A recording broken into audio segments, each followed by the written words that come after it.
उशीर झालेला आहे, पण आरटीओचा जो संपच करू शकत नाही, पासिंग केल्याशिवाय गाडी आपण घेऊ शकतो. बरं, आणि पण त्याला आता ऑप्शन्स आहे आपल्याकडे. ऑप्शन काय देणार?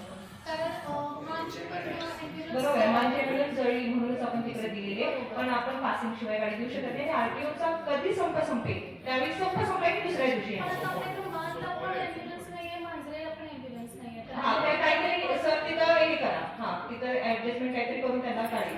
एक तर आपली जी पीएचसी आहे त्या गावातून लांब आहे, दुर्गम भाग आहे, जनावरांचा त्रास सुद्धा त्याला खूप आहे, संरक्षण भिंती पण मॅडम नाही. मी सांगितलं त्या ऍडजस्ट करून कुठली तरी तुम्हाला तात्पुरती देतील आणि ज्यावेळी संप संपेल लगेचच आपण तुम्हाला ती गाडी पासिंग करून ठीक देऊ. आहे, तो एक विषय झाला. आणि विषय शिक्षक जे आहेत, एकीकडे आपण म्हणतो की जिल्हा परिषदच्या शाळा आहेत त्याची पटसंख्या वाढवायची आहे, आणि एकीकडे शिक्षकांची पदं रिक्त आहे.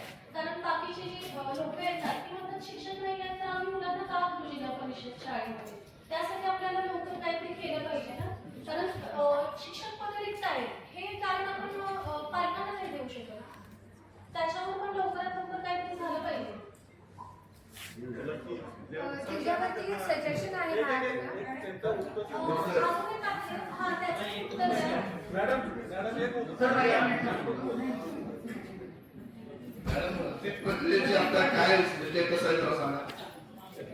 हे शिक्षकाचे विषय मार्गी लागतील आणि जो उद्देश आपल्याला की जिल्हा परिषदेच्या शाळा घेऊन राहिल्या पाहिजे.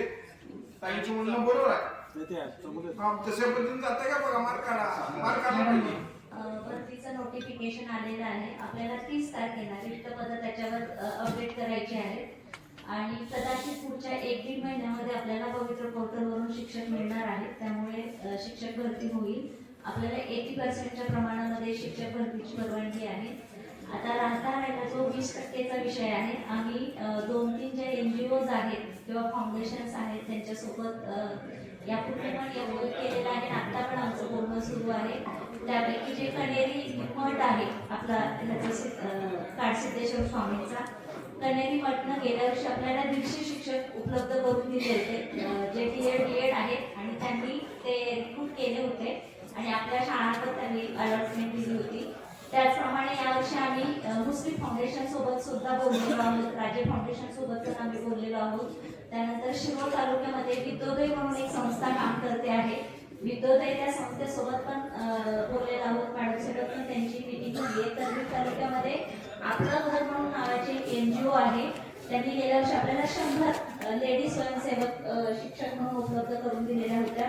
त्यामुळे आमचा असा प्रयत्न आहे की जे शासनाकडून 80% शिक्षक आपल्याला पवित्र पोर्टल थ्रू येतील, त्याला जो काही 1-1.5 महिन्याचा कालावधी लागेल तो लागेल, पण त्याचा जो 20%चा गॅप आपला रिक्त पदांचा राहणार आहे तो पण अशा माध्यमातून पूर्ण करण्याचा आमचा प्रयत्न आहे. आणि माझं एक सजेशन आहे, या प्रॉब्लेमला टॅकल करायसाठी तुम्ही आपल्या जिल्हा परिषद शाळेत वन क्लासरूम 1 टीचर शाळेची जसं इतर खासगी शाळांमध्ये असते की दर सब्जेक्टसाठी एक टीचर असते, तसं काहीतरी आपण त्याचा प्रोजेक्ट करून किंवा तसं काहीतरी आपण जर आपल्या शाळेत इम्प्लिमेंट केलं तर तेही आपल्या शाळेसाठी आणि आपल्या मुलांसाठी तिथं खूप चांगलं आपण या ठिकाणी उपलब्ध म्हणजे त्यांना हे